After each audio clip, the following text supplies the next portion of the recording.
Түшкү бирге Ала Тоо аянтына белгиленген митингге камактагы саясатчы Садыр Жапаровдун жактоочулары саат 11ден өтүп эле топтолуп башташты. Көпчүлүгү Ысык Көл облусунан келгендер. Түндө келдик. Эми Садыр Жапаров боюнча айтайын дегеним. Мен кече элдер өзлөрү эле уюшуп чыкты, элдер. Биз да ошо элди ичип алып келдик. Жогорку кеңеш кайерде иштебейин? Мэрия. Бир айылданбы?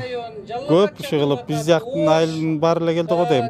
Уюштуруучулар чогулгандарды тазалыкты жана тартипти сактоого, чагымчылдыкка алдырбоого чакырып жатышты. Бирок бул эскертүүгө карабай митингдин катышуучуларынын арасында жыныстык азчылыктарга каршы плакаттарды кармап турган кишилерге байланыштуу жаңжал чыкты. Аларды Жапаровдун тарапташтары күч менен четке сүйрөп чыгышты.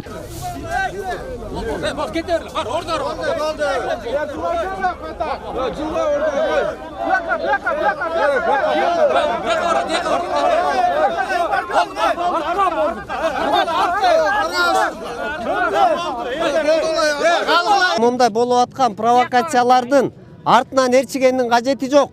Сиздер дагы өзүңүздөр дагы акылдуураак болгула байкелер. Биз келген себебибиз бул жерде митинг кылып жиберели же бирөө менен талашалы деп келген жерибиз жок. Биздин элдин өзүбүздүн талабыбыз бар. Он талап. Азыр күч кызматкерлери ушуларды карма алып кете турган болсо, мындай нерселер көп болбойт эле. Мына өздөрү карап турса, жок, эч ким жок.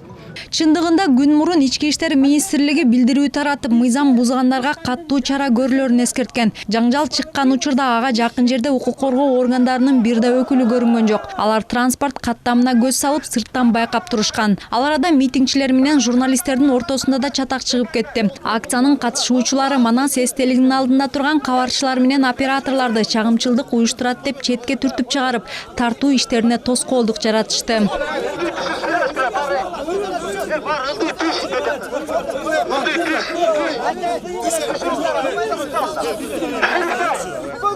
Андан ары митинг тынчуланды. Трибунага чыгып сүйлөгөндөрдүн башкы талабы абактагы саясатчы Садыр Жапаровду камактан бошотуу. Алар мурдагы депутаттын күнөөсү далилденбей, 3 жылдан бери түрмөдө айыпсыз жатат деп президент Сооронбай Жээнбековду ага ырайым берүүгө чакырышты.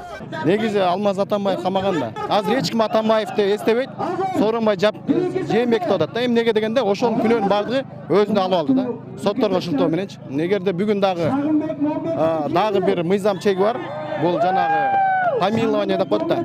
Ошону колдонбосо, же болбосо соттор менен кайра карабай турган болсо, прокуратура менен серьезный карабай турган болсо, кийинкиси дагы оорураак болуп калат да. Митингге Садыр Жапаровдун тарапташтары эле эмес, бийликке каршы маанайдагы адамдар дагы чогулду. Арасында өлкөгө кытайларды киргизбөөнү, таажылуу вирустун алдын алуу чараларын күчөтүүнү, чек ара маселесин чечип, сапаттуу соттук реформа жүргүзүүнү, жада калса баш мыйзамды реформалоо, өкмөттү отставкага кетирүүнү жана социалдык көйгөйлөрдү чечүүнү талап кылгандар бар.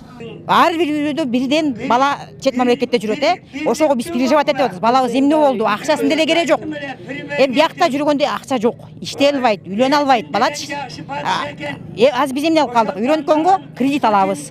Кызды күйөөгө бергенде кредит алабыз.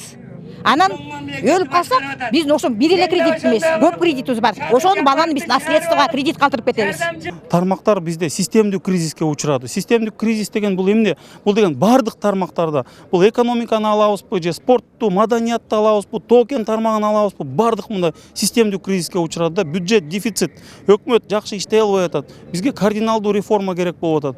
Түш оогондон кийин абал курчуду. Алгач митингдин катышуучуларынан 10 өкүл өлкө башчысына жолугуу үчүн ак үйгө барышкан. Бирок алардын баары ичине кире алган жок. Президенттик аппараттын өкүлү менен жолугуп чыккан Садыр Жапаровдун агасы аткаминерлер 3 күндүн ичинде митингчилердин өкүлдөрү менен Сооронбай Жээнбековду жолугуштурууга аракет кылмай болгонун билдирип, чогулгандарды тарап кетүүгө чакырды. Митинг 17:00 аяктамак. Бирок Жапаровдун жактоочулары ал абактан чыкмайынча тарабайбыз деп 18:30 чейин туруп, кийин ак үйдү көздөй жөнөшкөндө аларды милиция Ала Тоо аянтынан күч менен сүрүп чыгарууга киришти. Атайын даярдыктагы күчтөр, тартип сакчылары митингчилерге карай суу чачып, көздөн жаш чыгаруучу газ, кулак тундуруучу гранаталарды колдонушту. Өз кезегинде жаалданган митингчилер дагы күч кызматкерлерине таш ыргытышты. Мунун натыйжасында жол жээгинде турган бир нече унаанын терезелери сынганы белгилүү болду. Ички иштер министрлиги коомдук тартипке көз салуу үчүн күч кызматкерлери бүгүн түнү күчөтүлгөн режимде иштөөгө өткөнүн билдирди. Ошондой эле башаламандыкты уюштургандардын жоопкерчилиги да каралаарын кошумчалады. Эске салсак, 1-мартта Садыр Жапаров өзү дагы кайрылуу жасап, анын боштондугун талап кылып митингге чыгуунун кажети жок экенин айткан. Саясатчы акцияны башка нукка буруп кетүү максатында атайын алдын ала чагымчылар камдалганы тууралуу маалыматы бар экенин белгилеген эле. Бүгүн Жогорку Кеңештин депутаты Аида Исмаилова дагы Жапаровдун колдоочуларынын нааразычылыгын 3-күчтөр өлкөдөгү саясий абалды курчутуу үчүн колдонуп жатат деген оюн билдирген. Адамдардын өздөрүнүн көйгөйлөрүн митингге чыгуу менен чечүүсүнө караманча каршымын. Өз оюн билдирүүнүн башка жолдору деле бар да. Негедир бул нааразычылык акциясы 3-күчтөрдүн каржылоосусуз ишке ашкан жок деп ойлоп жатам. Аларга кандай гана болбосун элдин нааразычылыгы пайдалуу эмеспи? Алар максаттарына жетүү үчүн элди колдонот. Керек болсо менде буга акча сырттан алып келинди деген ой дагы пайда болуп жатат. Жогорку Кеңештин мурдагы депутаты 2013-жылы кумтөр маселесине байланыштуу Караколдо митинг уюштуруп, Ысык көлдүн ошол кездеги губернатору Эмилбек Каптагаевди барымтага алган деген айыптын негизинде 2017-жылы кармалган. 2019-жылы Жогорку сот аны 10 жылга кескен. Өткөн жылы Жапаров президентке ырайым сурап кайрылганы белгилүү. Бирок президент бул маселе мыйзамга ылайык чечилээрин билдирген. Чынара Нурсеитова, Калбек Абдумамутов, Нью ТВ.